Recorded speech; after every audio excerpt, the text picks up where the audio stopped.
Moi, je suis extrêmement ravi d'être ici. Alors oui, on m'a appelé dans différentes interviews le crypto-député. Je suis surtout un député qui s'est intéressé rapidement aux nouvelles technologies. Pourquoi? Parce qu'avant même que je sois député, la blockchain m'a passionné. Et m'a passionné parce que j'ai vu tout le potentiel, notamment le potentiel de rupture que représentait l'outil technologique derrière la blockchain. Très souvent, on parle de la blockchain sous l'angle du Bitcoin et de ses dérivés, et puis très souvent aussi sur le financement du terrorisme, le blanchiment d'argent. Et donc, c'est toujours quelque chose qui est extrêmement connoté. Or, la blockchain, et on en parlera peut-être ce soir, mais elle revêt une multitude d'opportunités en termes d'usage. Et c'est ce que j'ai essayé de porter.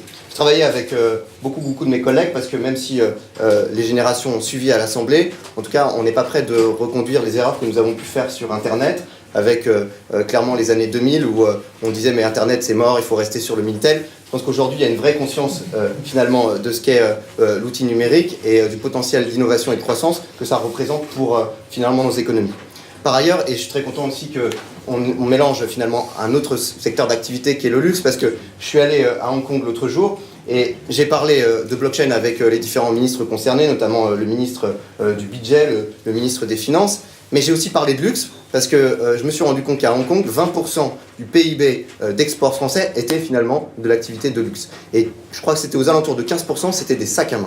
Et en fait, la France s'exporte, elle s'exporte très bien, elle s'exporte malheureusement peu sur le reste du monde, mais dans le luxe, en tout cas, c'est aujourd'hui un moteur de la croissance et il faut que ça continue parce que c'est un des éléments de rayonnement finalement à la fois de notre culture et aussi de notre patrimoine, de notre savoir-faire. Alors, pourquoi la blockchain et le luxe? Parce que je pense qu'on peut associer les deux.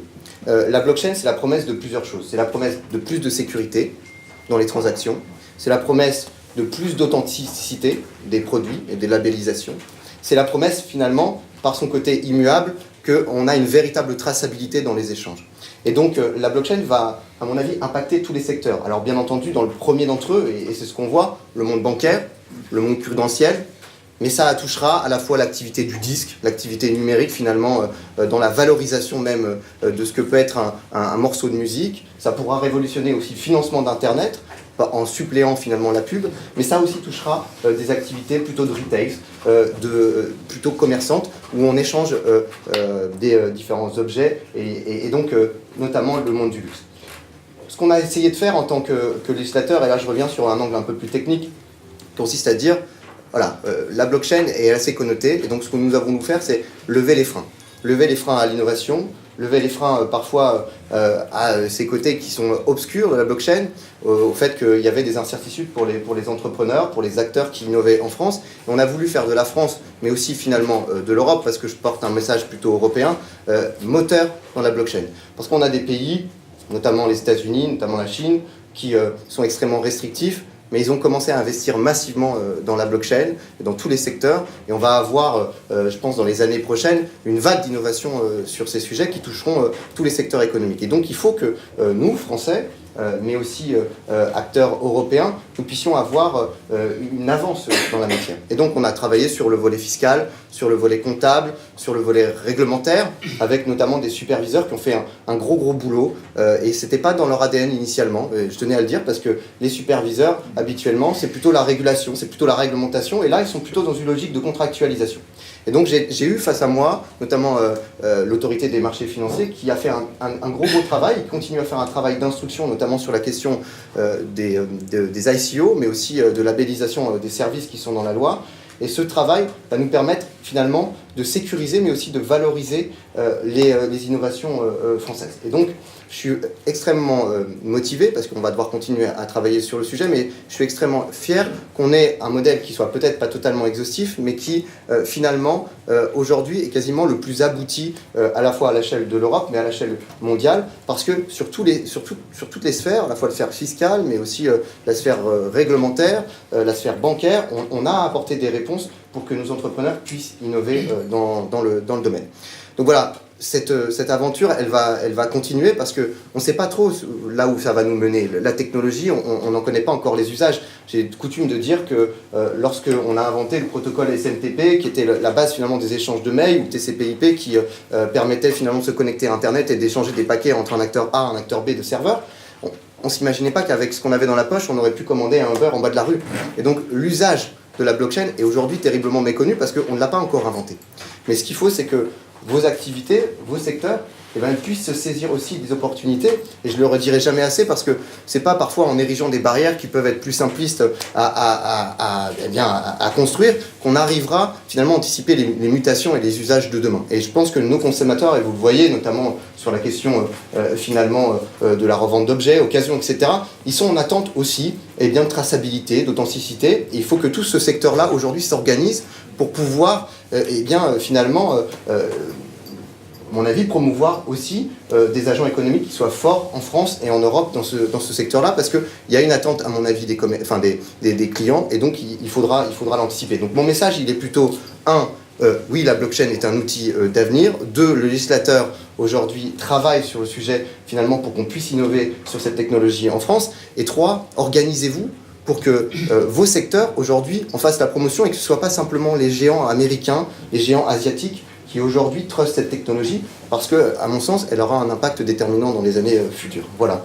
Donc je tenais à vous remercier pour votre présence, merci pour votre invitation, merci pour l'accueil, et puis je suis toujours à votre disponibilité dans vos secteurs en partie pour être aussi un agent facilitant, parce que bien entendu je travaille sur la rédaction de la loi, pour l'améliorer, pour continuer à en ériger les différents pans qui accompagneront le développement de la technologie, mais je suis aussi là pour être un facilitateur et pour aider les acteurs économiques à être guidés et parfois être rentrer en relation aussi avec nos administrations, parce qu'ils font un gros travail, mais il faut parfois jouer ce rôle de liant. Donc voilà, un grand merci et je reste à votre entière disposition si vous avez quelques questions que ce soit, et j'ai toujours coutume de prendre des rendez-vous sur les différents sujets qui me permettent moi aussi finalement de m'ouvrir le champ sur la technologie. Merci beaucoup.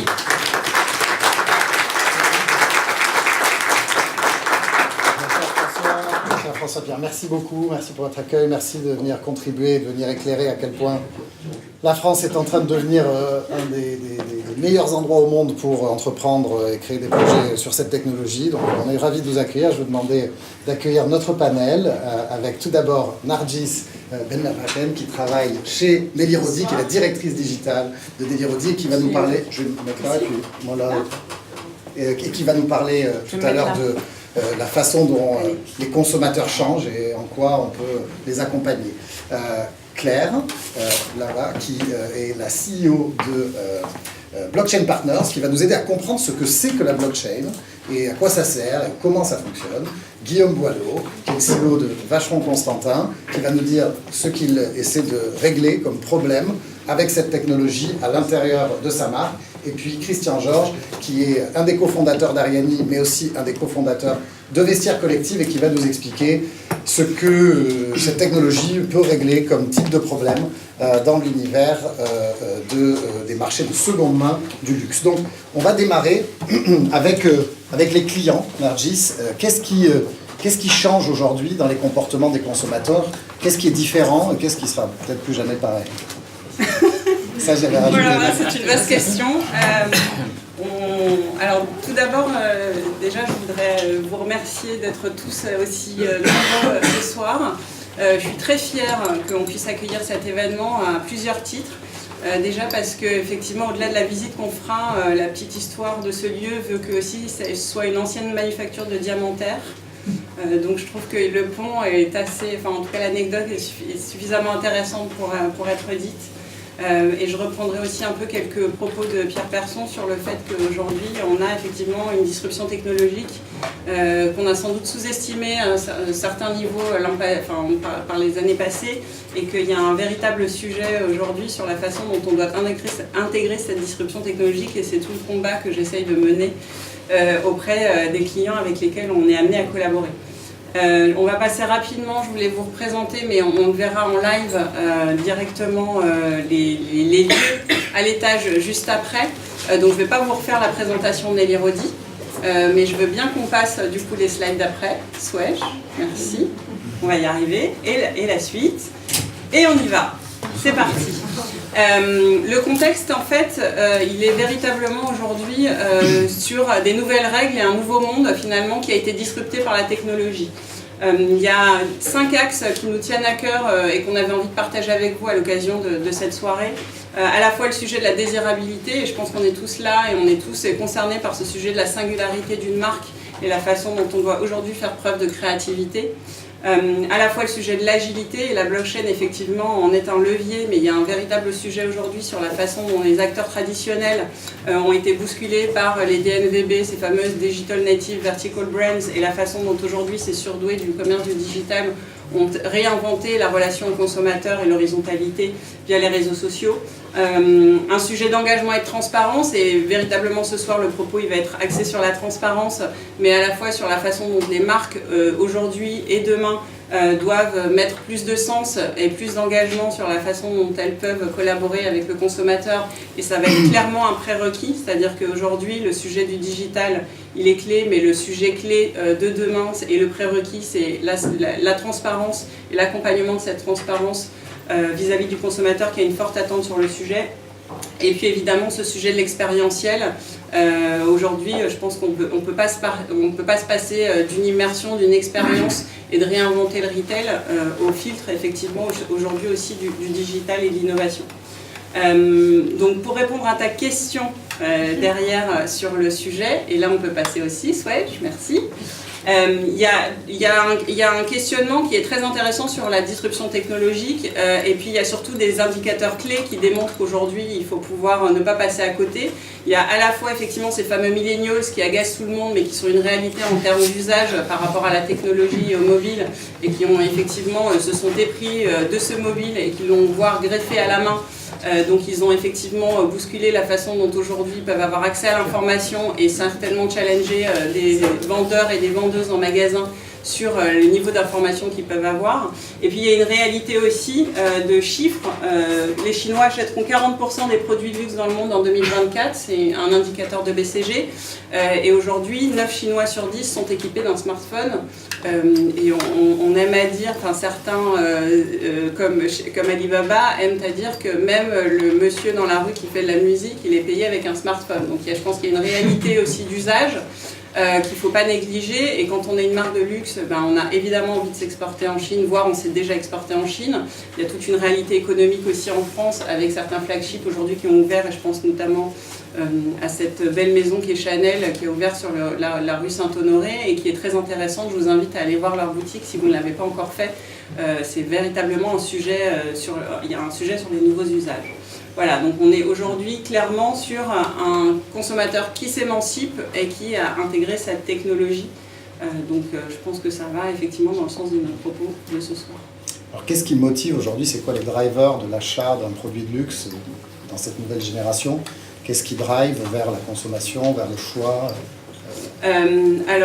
Plutôt que autour du choix, pour moi, ce qu'on a observé chez Nelly Rodi, c'est deux choses. C'est qu'à la fois, on a un consommateur qui est toujours en quête de matériel et d'objets, d'accessoires, qui véritablement a envie d'acquérir un produit, je dirais, avec une volonté de propriété sur la longue durée. Mais en fait, ce qu'on voit émerger, et ce qui est très intéressant, et certains parmi nous pourront le confirmer, c'est les nouvelles typologies de luxe, et notamment ce luxe immatériel et émotionnel, et la façon dont aujourd'hui on a envie de s'éprendre aussi d'un produit coup de cœur, donc on n'a pas forcément envie d'acquérir sur le long terme. Et donc il y a toute l'émergence du second marché qui est véritablement en train d'exploser, pas tant que sur le luxe mais aussi sur la fast fashion avec des Vinted par exemple, mais aussi des vestiaires collectives qui émergent. Il y a tout un sujet autour de la location et du streaming. Grosso modo aujourd'hui on a streamé des sujets comme la musique, les médias. On continue de streamer aussi sa vie avec de l'acquisition qui est plus immatérielle et moins long terme pour pouvoir faire évoluer son vestiaire de façon plus relative. Donc il y a un rapport de toute façon aux produits de luxe qui a véritablement changé. D'où le besoin pour le consommateur de pouvoir mieux suivre, traquer finalement l'information qui est liée à ce produit de luxe. Et donc à propos justement de tracking et d'information, le rapport des nouvelles générations avec leurs données personnelles, il y a évidemment une réglementation qui évolue fortement en Europe, qui donne un cadre, ce n'est pas le cas partout dans le monde, mais est-ce que ça traduit vraiment un changement profond dans l'approche et la relation aux données des nouveaux acheteurs? Alors il y a un vrai paradoxe en fait, je reviens du festival South by Southwest qui a intégré un vrai sujet sur la blockchain cette année et surtout sur les données personnelles. Il y a un vrai paradoxe du consommateur, c'est-à-dire qu'on a à la fois un consommateur qui veut plus de personnalisation. On a mené une étude avec Nelly Rodi et avec Google sur le rapport justement à la consommation de mode. Et on voit que notamment sur la mode, on est prêt à avoir plus de personnalisation, mais finalement à pas toujours vouloir donner ses informations personnelles. Donc il y a un double paradoxe sur ça, sur la capacité effectivement d'apporter plus de services, mais en même temps à vouloir avoir un véritable frein sur les données. Alors c'est un sujet aussi contextuel, parce que on comprend bien que suite aux différents scandales qu'on a pu connaître récemment sur Facebook, pour ne pas le citer, et sur les données personnelles qui peuvent faire l'objet de monétisation, il y a aussi un sujet sur la façon dont demain le consommateur il va être amené à monétiser ces données et effectivement à demander finalement de la plus jeune génération, en tout cas ce qui est sûr, c'est qu'elle ne voudra plus donner ces informations sans avoir un retour de la part des marques. Donc il va y avoir un vrai sujet aussi sur la façon dont les marques vont devoir se positionner pour pouvoir monétiser et qu'il y ait véritablement un échange win-win sur le sujet. Ouais, merci, on y reviendra tout à l'heure, peut-être quand on aura mieux compris ce qu'est la blockchain. Exactement. En quoi ces éléments-là, les tokens en particulier, pourront stimuler cette volonté de reward des consommateurs finaux. Alors Claire, est-ce que tu peux nous expliquer de façon simple, compréhensible et claire ce que c'est que cette technologie blockchain dont on entend parler partout et dont la plupart d'entre nous ne comprennent pas? Ouais, alors je vais faire une petite intro en 2 minutes, donc désolé du coup pour ceux qui savent déjà ce qu'est la blockchain, parce qu'ils risquent d'entendre une seconde fois ou une troisième fois l'explication. Alors, moi je suis convaincue que pour comprendre la blockchain, il faut comprendre d'où ça vient. La blockchain, ça vient d'une crypto-monnaie ou d'un crypto-actif ou d'une monnaie numérique, peu importe le nom qu'on lui donne, qui s'appelle Bitcoin. Est-ce qu'il y en a dans la salle d'ailleurs qui ont acheté des Bitcoins? Curiosité. Ouais, il y en a où je m'en doutais, un peu. Okay. S'il vous plaît. On enlève Blockchain Partner, on enlève Ariani, après il en reste 2-3 quoi. C'est un bon début. Alors, Bitcoin c'est quoi? Bitcoin c'est une monnaie numérique qui s'échange de pair à pair sur Internet sans qu'il y ait d'intermédiaire. En quoi c'est révolutionnaire? En fait, avec Internet, ce qu'on pouvait s'échanger, c'était de l'information, c'est-à-dire qu'on peut s'envoyer du texte, on peut s'envoyer des fichiers. En fait, quand on s'envoie de l'information avec Internet, cette information, elle est copiée. Si je vous envoie du texte, vous avez ce texte dans votre mail ou n'importe où, mais moi je l'ai aussi. Donc vous comprenez bien que si on essaie de faire pareil avec 20 € sur Internet, ça marche plus, parce que si on recrée 20 € à chaque fois qu'on les envoie, on fait de la création monétaire, donc ça ne fonctionne plus. Donc pour transférer de la valeur sur Internet, on passe par de gros intermédiaires qui sont classiquement les banques, mais qui peuvent être n'importe quelle institution, qui en fait vont centraliser la donnée dans des gros tableaux, des grosses bases de données, et puis qui vont gérer les balances, et puis qui vont dire, Claire a envoyé 20 € à Maxime, donc je retire 20 € sur le compte de Claire, je les ajoute sur le compte de Maxime, et donc on a ces intermédiaires centralisateurs qui captent la valeur et qui gèrent la donnée. Et donc avec Bitcoin, pour la première fois, on arrive à s'échanger de la valeur sans ces fameux intermédiaires sur Internet. Alors comment ça fonctionne? En fait, tout le dilemme, il est dans la gestion de ce fameux registre qui est centralisé chez ces intermédiaires et qui, en l'occurrence sur les cryptoactifs, n'est pas centralisé puisqu'il est répliqué sur un grand nombre de serveurs, qu'on appelle des nœuds dans le jargon, et qui vont mettre à jour ce registre via des algorithmes un peu compliqués que je ne vais pas expliquer ici, sinon on y passerait la nuit. Mais l'idée, c'est qu'on a effectivement un registre qui est copié sur plusieurs centaines, plusieurs milliers de serveurs, qui va se mettre à jour en permanence pour maintenir cette fameuse chaîne de transactions qu'on appelle blockchain. En fait, c'est des transactions qui sont regroupées dans des blocs, les uns à la suite des autres.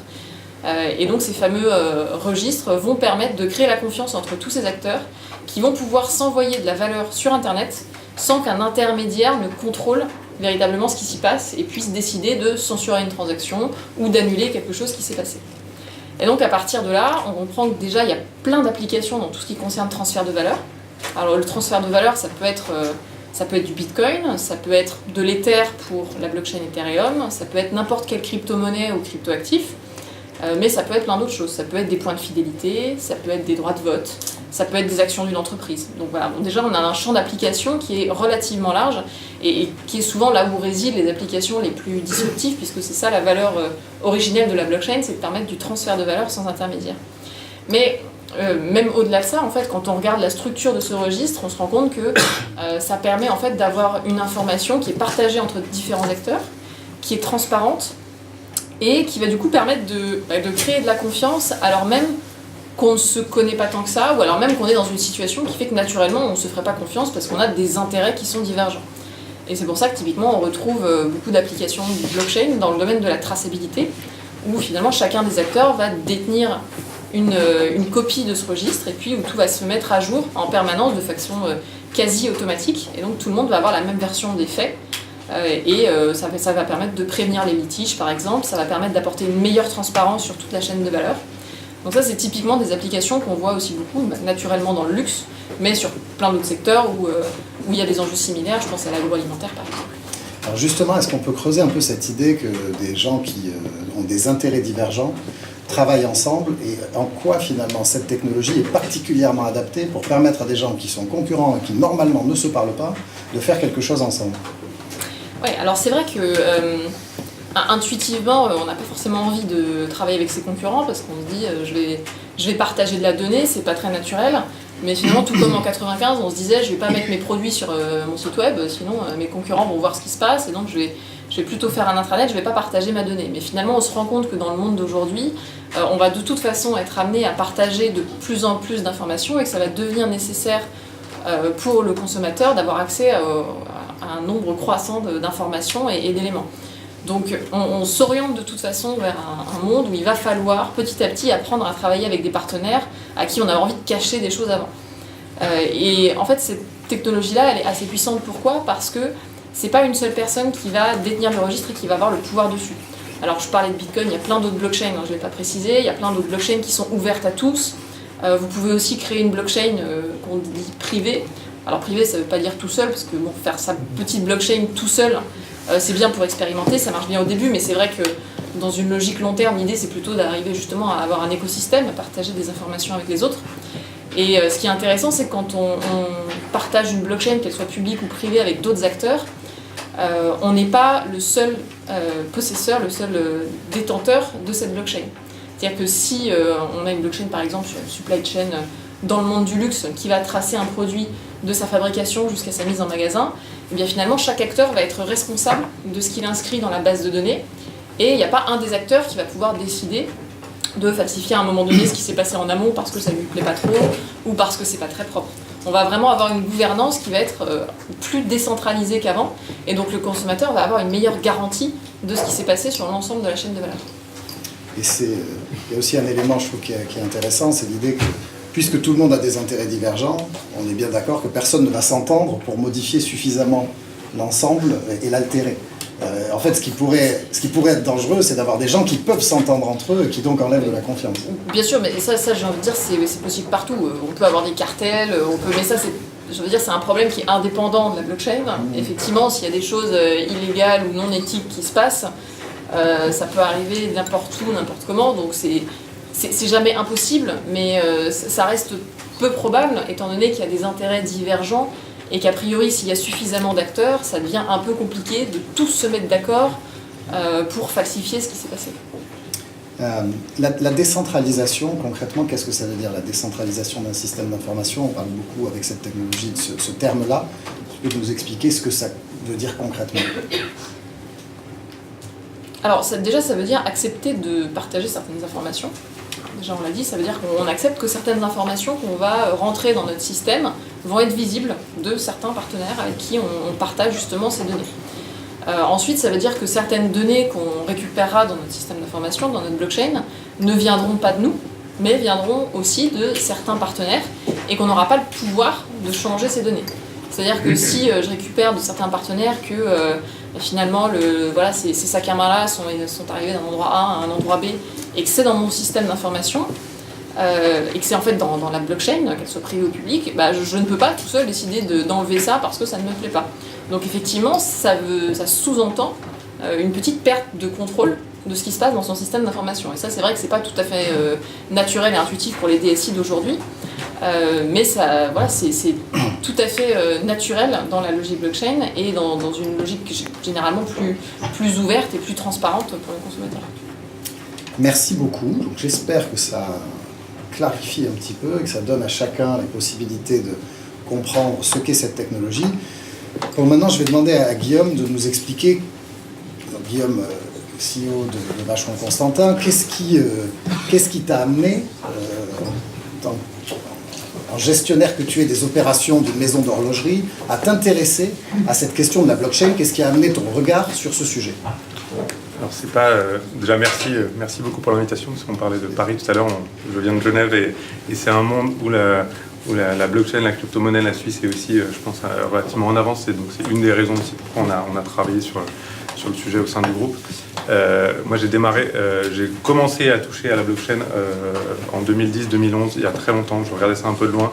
Je travaillais chez McKinsey à l'époque, mais c'est dans un monde qui n'a rien à voir avec le luxe, qui était pour tout le monde de la finance et du trading. Donc, voilà, je suis parti en 2013, j'ai rejoint le groupe Richemont en 2013, et là complètement transparent, je ne voyais pas du tout de lien potentiellement avec notre industrie. Et à force de rencontres et un peu de différentes discussions qu'on a pu avoir avec différents partenaires, on s'est rendu compte qu'on avait quelques use cases qui pouvaient être très pertinents, qui sont à mon avis très très éloignés du Bitcoin et d'un certain nombre de choses qui à mon avis polluent un peu le débat sur la blockchain de temps en temps. Mais donc nous on voit deux use cases un peu intéressants. Un plutôt sur l'upstream, en effet, toute la traçabilité qu'on pourrait avoir sur les matières qu'on utilise, hein, que ce soit les peaux, que ce soit les diamants, que ce soit un certain nombre de choses. Et puis un use case plutôt orienté client sur comment on devient plus transparent, plus authentique vis-à-vis de nos clients, et on travaille à suivre nos produits. Comment on travaille à suivre nos produits qui s'échangent, qui se revendent, et aujourd'hui on en perd très très vite la trace, et là on pense qu'il y a un usage qui pourrait être intéressant pour la maison. Donc est-ce qu'on peut creuser un petit peu sur cette partie post-manufacturing, donc après la mise en marché du produit, sur les problèmes qui se posent, et comment est-ce que tu penses pouvoir les régler en utilisant cette technologie? Alors on essaye, hein. On ne sait pas si ça va marcher encore, on est encore tout au début. Nous, on est convaincus qu'on peut amener, et c'est ce que vous disiez tout à l'heure sur les changements un peu des consommateurs qui se posent plein de questions sur leurs données, qui demandent plus de transparence et de confiance vis-à-vis des maisons, qui sont capables de switcher aussi beaucoup plus rapidement d'une maison à une autre s'ils ne sont pas convaincus de la transparence que peuvent leur accorder la maison. Et ils ont en effet une vie digitale aujourd'hui, donc il faut qu'on arrive à se rapprocher un peu de ces tendances-là. Et on est convaincu qu'aujourd'hui, authentifier nos produits, les certifier à la sortie de nos manufactures, pouvoir les tracer, donner plus d'informations sur le produit aux propriétaires de nos objets, c'est un lien intéressant. Et puis de l'autre côté, on voit aussi l'intérêt de rester en contact avec notre produit. Parce que finalement, on crée un lien un peu immuable entre, pas forcément le propriétaire, mais le produit et notre maison. Et ça nous semble être une piste intéressante à creuser. D'accord. Alors j'imagine que dans une grande maison horlogère suisse, dans un grand groupe de luxe, ça ne doit pas forcément être simple d'approcher ces sujets. Donc est-ce que tu peux nous en dire plus sur les principaux problèmes que tu rencontres et comment est-ce que tu les traites? Comment je les traite Du mieux que tu peux. Du mieux que je peux. Du mieux que je peux, et ça va prendre un peu de temps. Mais non, moi je vois trois types de problèmes majeurs. C'est je pense que c'est la compréhension de ce que c'est que la blockchain. On en parlait tout à l'heure, que ce soit en interne de nos clients, je pense que ça va demander quand même du temps et beaucoup de pédagogie, parce que c'est un mot qui peut faire peur. Et donc ça, c'est en tout cas en interne chez nous, il y a beaucoup de questions là-dessus qu'il faut qu'on arrive à dépasser.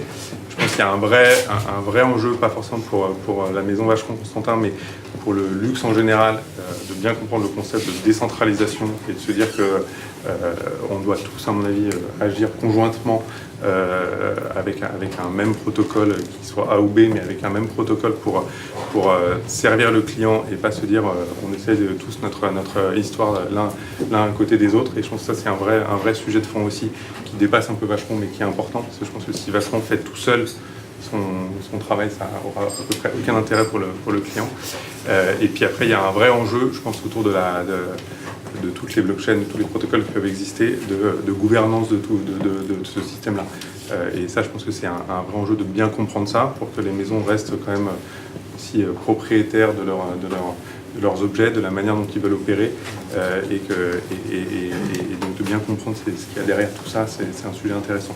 Maintenant, comment on les traite du mieux qu'on peut, mais ça reste encore beaucoup de chemin à faire. D'accord. Merci beaucoup. On reviendra évidemment, je termine le tour et puis je vous donnerai le plus de temps possible pour poser des questions aux uns et aux autres et pouvoir creuser ces questions. Chris, donc Christian Georges, qui est cofondateur d'Ariani, mais qui a aussi partie de l'équipe des fondateurs de Vestiaire Collective. Et donc, j'avais envie de te poser plutôt des questions sur cette expérience Vestiaire Collective et finalement sur les problèmes que génère finalement le second hand et le second marché dans le marché du luxe et comment vous les avez approchés et voilà, qu'est-ce que tu peux nous dire là-dessus? On voit bien pour le consommateur les avantages de ce second marché, mais quels sont pour toi les problèmes que ça pose et comment on les traite? Alors la toute première chose quand on a lancé Vestiaire Collective il y a presque 10 ans, c'était on le faisait un petit peu contre les marques, c'est-à-dire qu'elles avaient une approche qui était très éloignée, elles avaient peur de ça, on recevait des courriers d'avocats assez simples. Je pense que du coup aujourd'hui on est dans une autre dynamique. Je pense que ce soir là on est à peu près, on est bien représenté, il y a plein de luxe qui est là, on a beaucoup de marques, de tous les univers et on voit bien que déjà les marques ont compris qu'on n'est plus 10 ans en arrière, à un moment où on ne peut plus se dire la technologie n'existera pas, tout le monde fait du e-commerce, donc à l'époque c'était un peu ça. Donc on avait beaucoup de difficultés à monter en fait ce type de business là. Et donc ce qu'on a créé aujourd'hui, et c'est pas quelque chose qui combat les marques, Bain dit 22 milliards sur le marché de l'occasion, sur le haut de gamme, donc ça crée pas de la prise de business, mais une opportunité pour les marques. Je pense qu'il y a deux choses. La première, c'est qu'il y a plein de gens qui accèdent au luxe grâce à l'occasion, les prix sont un peu moins chers, et donc on peut rentrer dans l'univers du luxe et puis commencer à y goûter, y prendre goût, pourquoi pas, et continuer à acheter. Et la deuxième chose, c'est qu'en fait, on a augmenté de manière, moi je trouve incommensurable, la valeur des biens en eux-mêmes. C'est-à-dire, hier, vous vendiez un bien d'occasion à côté de chez vous, peut-être à la boutique vintage, ça n'avait pas vraiment de valeur. Vous achetiez un sac peut-être à 5 000 € et vous le revendiez rapidement 2 000 €. Sur Vestiaire, et ses compères, ses consoeurs, on se retrouve à rapprocher énormément le prix du produit presque neuf. Et donc on peut, comme tu disais tout à l'heure, facilement craquer en fait sur un achat un peu plus impulsif, parce que même si tu mets 800 € dans ce très joli soulier Louboutin, tu le revendras presque au même prix sur des sites comme Vestiaire Collective en fait. Et du coup, on voit qu'on permet à de nouvelles personnes d'accéder au luxe, et on voit également qu'on permet finalement de vendre plus vite la collection de cette année, parce que les gens peuvent plus facilement faire des achats impulsifs. Donc les problématiques à l'époque étaient très liées à est-ce que ce truc-là va nous prendre une part de marché, est-ce que ça va déprécier la valeur des marques. Dans la réalité aujourd'hui, je pense que toutes les marques ont envie de parler blockchain et comprendre ce qu'on va faire avec. Aujourd'hui, le second hand, c'est plus du tout quelque chose de dévalorisant. Il y en a qui l'intègrent, il y a des groupes qui achètent des boîtes qui font du second hand. Et du coup, on a créé de la valeur sur un marché. Donc en quoi la blockchain, selon toi, peut permettre de contribuer à améliorer, à renforcer, à régler un certain nombre de ces problèmes? Eh bien, justement, on l'a abordé sur un peu tout le monde.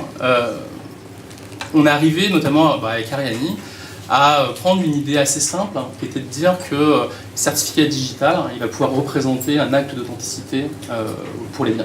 Donc aujourd'hui, c'est très simple, les use cases qu'on travaille avec les différentes maisons sont, pour les schématiser très simplement et que vous compreniez, aujourd'hui, une belle maison horlogère donne un certificat d'authenticité. Je crois même que tu en donnes de plus en plus, parce que tes clients te les réclament de manière gigantesque. Je crois qu'il y a 10 ans, on ne demandait pas. Aujourd'hui, quand les montres sont vendues, on nous demande souvent d'authentifier les montres, elles reviennent chez nous, on les identifie, on les répare s'il y a besoin, et puis on renvoie le certificat d'authentification au client. Et donc ça, c'est un univers assez adapté au déploiement d'Ariani. Ça veut dire quoi? Ça veut dire qu'aujourd'hui, tu as besoin de preuves pour montrer que ton bien il est bien authentique. Donc les meilleures personnes pour les fabriquer, bien sûr, sont les marques elles-mêmes. Et donc on ajoutera avec nos partenaires un QR code tout simple sur le certificat d'authenticité que tu pourras scanner, toi, récupérer la propriété digitale de ce jumeau dans ton téléphone et le faire valoir. Tu pourras rajouter de l'historique, chaque fois que tu fais réviser ta montre, on t'y permettra de fabriquer un carnet d'entretien dans lequel tu vas créer de la valeur, et tu vas pouvoir prouver en fait que tu es bien le propriétaire de cet objet à ton assureur, mais aussi à Vestiaire Collective. Nous, on imagine demain que la plupart des biens haut de gamme, et même j'imagine dans le middle market, vont pouvoir avoir des certificats digitaux, et vous les transmettrez à Vestiaire Collective, une fois, comme une preuve supplémentaire, l'article, la facture, le certificat digital, la boîte, le dust bag. Et Vestiaire pourra, avec cette preuve supplémentaire, vérifier que le produit est bien authentique et donc passé. Et donc ça va, si on reboucle avec ce que je disais avant, générer encore plus de valeur pour les biens d'occasion. Donc Ariani, c'est ça en fait. Hein. C'est dans la continuité d'un marché qui est en train de devenir très important, je parle sur une seconde, rajouter en fait des preuves d'authenticité et donc reconstruire de la valeur encore plus importante pour les articles. Et je ne parle pas de la communication, toute la réclame que je pourrais faire autour d'Ariani, mais autour. Merci beaucoup. Alors, vous verrez, on vous a distribué un petit leaflet, on a aussi un format digital, vous pourrez vous replonger à la fois dans les questions de transformation, enfin, de nouvelles tendances consommateurs, vous pourrez revoir un petit peu le contenu au sujet de ce qu'est la blockchain, et puis on vous présente à la fin de ce leaflet quelques cas d'usage sur lesquels on travaille nous chez Ariani, et donc ça vous donnera l'occasion de vous replonger là-dedans. On sera ravis évidemment de vous en dire plus, soit autour d'une coupe de champagne tout à l'heure, soit plus tard. Donc je voudrais, voilà, on a de super experts là autour de la table. J'imagine que vous avez, en tout cas j'espère, que vous avez quelques questions, et on a un peu de temps avant d'aller découvrir ce beau salon de cet hôtel particulier pour répondre à quelques questions. Alors, qui veut commencer? Il n'y a pas de micro, en plus c'est facile. Il faut juste se lancer. La première est toujours difficile. Ensuite ça part. Alors, on a une question? Non, pas de question. Voilà, question. Alors, on se présente. Je suis Catherine Sarfati, j'ai réuni le fabricant qui est l'Association française de promotion et de défense de la propriété intellectuelle. J'ai une question un peu triviale. Qu'est-ce qui va vous empêcher, par rapport à des contrefacteurs, qu'est-ce qui va vous empêcher de leur faire un faux certificat? Puisque c'est ce qui se passe actuellement pour tous les produits, pas que les produits de luxe, c'est que à partir du moment où ils font le produit, ils peuvent aussi faire un faux certificat. Donc qu'est-ce qui va vous permettre d'authentifier avec zéro risque? Parce qu'on sait que sur Vestiaire Collective, il n'y a pas zéro contrefaçon. Donc ça, du coup, c'est directement une question à Ariani, donc je vais la prendre avec plaisir. En fait, c'est toute la beauté d'un système décentralisé et d'une base de données partagée qui est bien sûr cryptographiée, hein, c'est-à-dire qu'il est bien évident que n'importe qui ne peut pas ouvrir cette base de données et regarder qui a fait quoi, hein, tout ceci est offusqué, mais il n'est pas possible de créer des certificats dans cette base de données si on n'est pas une marque reconnue qui est enregistrée dans le protocole. Par conséquent, une personne qui essaierait de créer un certificat, on pourrait s'apercevoir très rapidement que ce certificat n'est pas dans la base de données. Et donc, évidemment, il faudra donner des outils aux gens qui peuvent vérifier, que ce soit les plateformes de second-hand, les douaniers, ou toutes sortes d'acteurs qui pourront faire foi de vérification, mais ça sera très simple de vérifier que ce faux certificat n'est pas dans la base de données. Par conséquent, ou en tout cas dans le ledger ou dans le carnet dedans. Donc, il est peut-être facile de créer un produit faux, mais il n'est pas possible de créer un faux certificat. C'est trivial, mais bon, Delphine, bonjour. Bonjour, Delphine de MAD. Est-ce qu'il y a, à votre avis, parce que potentiellement on pourrait créer un certificat d'authenticité pour n'importe quel produit qui serait créé, est-ce qu'il y a un coût minimum qui fait qu'effectivement c'est plus pertinent pour un produit premium ou luxe? Ou c'est juste votre intuition qui fait que c'est pour ce business, mais ça pourrait aller très au-delà? C'est pour moi. Il n'y a pas de niveau minimum. Nous, on a fait tout ce qu'on a pu depuis le départ par design pour que le protocole soit le moins cher possible à être utilisé. Donc on parle de centimes ou d'euros, mais rarement plus. Et aujourd'hui, on a commencé par le luxe parce que c'est un univers par facilité. Parce que c'est un univers, qu'avec Vestiaire, on connaît bien. 2, sur un endroit où il y a déjà beaucoup de produits sérialisés qui ont un numéro de série unique, sur les chaussures et les sacs et les montres bien entendu, et du coup c'est plus facile de l'actionner par là. Sur des médicaments par exemple? Oui, alors bien sûr, il y a une question de régulation sur les médicaments qui est une autre couche de complexité. Enfin, je pense que nous, notre vision, c'est de dire demain, tous les produits seront sérialisés, ils auront tous un certificat digital. On démarre là où on démarre. Tout à fait. Voilà. Parce qu'il va quand même falloir pousser le consommateur à un moment à télécharger ce certificat, à le prendre en main, ce qui n'est pas forcément évident sur un produit de plus faible valeur. Vous êtes une future licorne, quoi. Merci. C'est juste ça que je Oui, Laurent. Pardon, Laurent Bédé, je suis directeur de la transformation numérique du groupe Hermès. Dans votre business plan, comment est-ce que vous voyez les choses? À partir de combien d'acteurs, combien d'adhérents à votre association, combien d'utilisateurs vous imaginez que le produit aura un intérêt global et que la chaîne prendra vraiment de l'ampleur en fait. Bon, c'est pas une question simple parce qu'il faut mélanger là-dedans la question de la scalabilité, de la capacité d'absorption des transactions de la technologie elle-même, la rapidité avec laquelle les marques mettront dans les mains de leurs consommateurs ces certificats. Donc nous, quand on regarde la vie à 5-10 ans, évidemment on pense qu'il y a une opportunité aujourd'hui pour que les marques se mettent ensemble et prennent en main ce protocole et le plus vite possible le mettre dans les mains de leurs clients. Mais voilà, on ne parle pas de quelque chose à 6 mois, on ne parle pas d'une technologie qui est complètement sur échelle. Donc moi je dirais que voilà, peut-être 3-5 ans, je dirais un minimum de 3 ans avant qu'on ait réussi à mettre suffisamment de certificats dans les mains de suffisamment de personnes pour qu'un écosystème aussi se construise, parce que demain, ces certificats digitaux, ils seront dans des applications natives sur nos téléphones, dans le même endroit où nous avons nos boarding pass, dans notre wallet Apple, nous aurons demain nos certificats d'authenticité, nos titres de propriété. Et donc pour arriver à motiver ces acteurs-là qui ont la main sur ces devices et sur ces technologies, pour arriver à les motiver à développer ces features, eh bien, il va falloir arriver à un certain volume. Et ce certain volume, c'est ces premières années où il va falloir un engagement et un travail ensemble de toute l'industrie pour pousser cela. La question étant de savoir finalement est-ce que l'industrie se met ensemble pour le faire tout de suite et vite, ou bien est-ce qu'elle attend que des acteurs installés et plus centralisés viennent imposer des standards et que l'industrie doive suivre ces standards-là. Ça pourrait être un choix, hein. Je veux dire, sur plein de technologies, on est très content d'avoir des gens qui nous disent ce qu'il faut faire. La blockchain donne l'opportunité à des industries de se structurer autour de protocoles et donc de décider du rythme, décider si on accélère pas, et de pousser finalement l'écosystème à se créer. Nous, on a clairement fait un pari long terme avec Ariani et nous l'avons soclé sur un principe associatif. Donc le protocole sera gouverné par une association, donc on la commence, et avec l'industrie aujourd'hui qui rentre dedans et qui pourra donc gouverner ça. Donc clairement la propriété intellectuelle de la solution, elle est vouée à être donnée, elle est donnée à cette association, et ce qui veut dire que demain ça ne pourra pas être acheté par un Google, un Facebook ou ce type de choses-là. Donc de grosses structures du coup, on se retrouve avec un univers associatif dans lequel le volume est important. Et pour nous aujourd'hui, la clé du bon développement, c'est de réunir autour de nous un certain nombre de marques, de maisons, le plus grand possible, pour pouvoir ajouter des dizaines, des milliers, des centaines de milliers, des millions de volumes. Et c'est vrai qu'il y a un rapport au temps. Voilà, c'est l'industrie du luxe par laquelle on démarre. C'est un peu paradoxal ce qu'on raconte là, parce qu'on dit qu'on veut aller vite avec cette industrie-là, qui a un rapport au temps qui est très particulier, avec des objets qui durent plusieurs générations, avec des temps de conception qui sont longs, avec une approche par rapport à l'innovation qui n'est pas la même que d'autres industries. Donc cette question de la rapidité, j'ai envie de dire qu'elle sera dans les mains des décideurs et de cette industrie, et qu'il y a une opportunité de mettre un coup d'accélérateur, mais ça peut aussi se faire plus lentement. Surtout ce qu'on dit, c'est prenez cette opportunité de décider de votre destin sur ces sujets-là. Oui, bonjour. Cyril, partenaire chez Xange, le fonds d'investissement qui est au bord de Ledger en particulier, de Coinbase.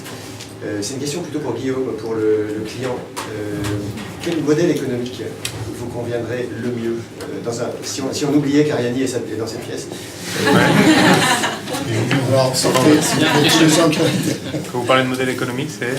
Pour vous, du point de vue d'une solution qui remplirait votre façon de travailler naturelle, qu'est-ce qui serait le mieux comme type de... Est-ce qu'il va y avoir des échanges d'argent? On devine un petit peu qu'Ariani ne va pas faire ça gratuitement.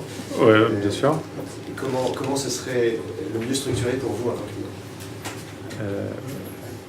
Alors aujourd'hui, je pense qu'il y a avant de venir sur la question du financement, je pense que nous, la vraie question qui nous anime, c'est de se dire qu'est-ce qui est le plus pertinent pour le client, pour que le client, qui est aujourd'hui un client vacheron, mais qui peut avoir une autre montre, un sac ou une voiture ou autre chose, c'est de se dire qu'il puisse, que ce soit le plus facile et le plus utilisable pour lui, et de se dire on a une solution un peu universelle et on n'a pas une solution qui ne prend que les produits vacheron Constantin. Je pense que cette solution-là, on est une petite maison, on fait des produits très haut de gamme, mais on n'en fait pas des millions par année.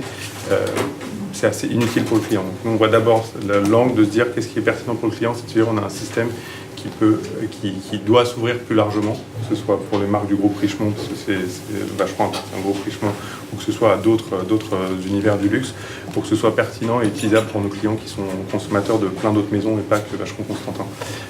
Et après, donc, sur la question du financement, donc c'est des questions qu'on a régulièrement ensemble, hein, c'est comment on valorise ce certificat-là et combien on est prêt à le payer pour faire ça.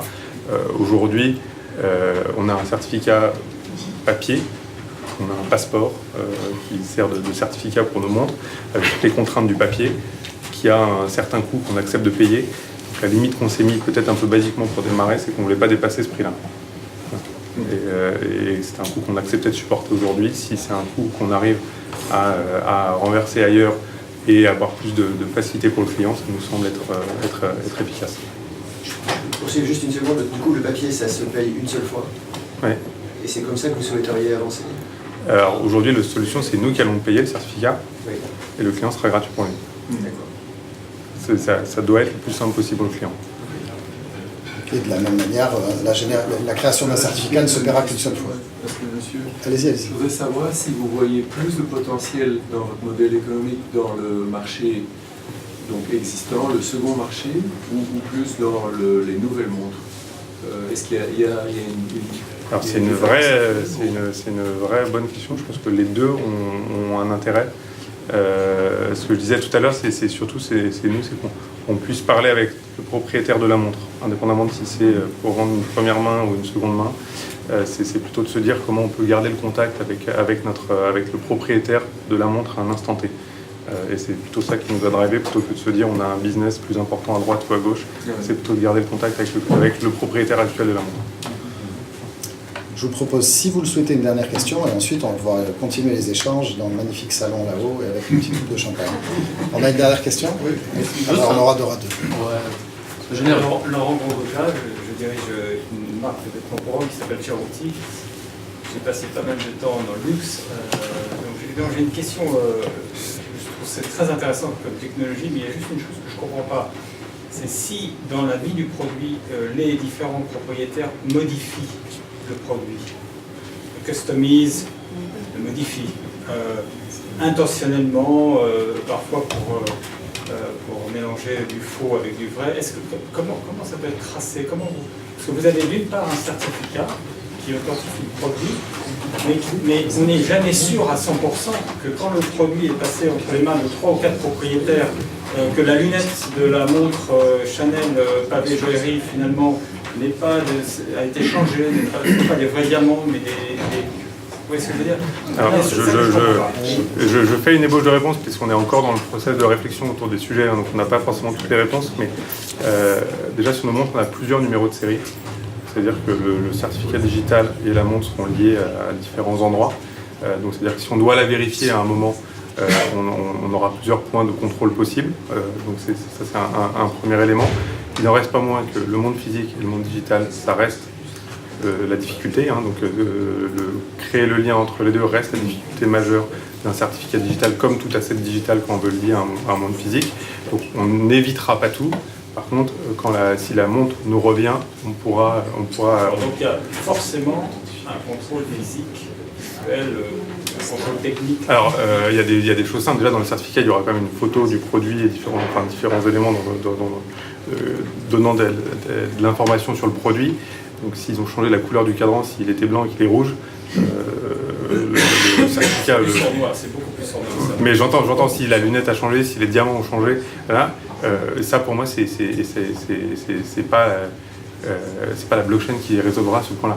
C'est pas là-dessus que la contrefaçon existera toujours, la modification d'un produit existera toujours. La blockchain c'est pas la solution idéale pour tout changer et éviter. C'est un élément qui apporte une Exactement. partie de la solution. Puis je voulais juste dire que c'est une très bonne nouvelle parce que c'est vrai que tout à l'heure vous disiez que le marché de l'occasion va exploser, que ça va permettre à beaucoup de clients qui n'ont jamais acheté de produits de luxe de pouvoir acheter des produits de luxe vintage ou second-hand. Moi, quand j'ai commencé, en fait, notre principal concurrent, c'était la contrefaçon. Et la contrefaçon, c'était le premier produit que les gens qui ne pouvaient pas acheter du luxe achetaient de la contrefaçon. Donc on a toujours beaucoup lutté, dépensé beaucoup d'argent Donc savoir que dorénavant, les clients qui ne peuvent pas se permettre d'acheter du luxe vont acheter des vrais produits authentiques grâce à cette technologie et grâce au développement du second hand, du re-commerce. Je trouve que c'est super. Merci beaucoup. Nous avons une dernière question. Alors, merci beaucoup. Christine Long, maintenant je travaille chez Piaget et avant j'ai aidé une start-up Swiss Blockchain de Montpellier à lever du fonds. Donc la connexion entre le luxe et le blockchain, ça m'intéresse toujours beaucoup.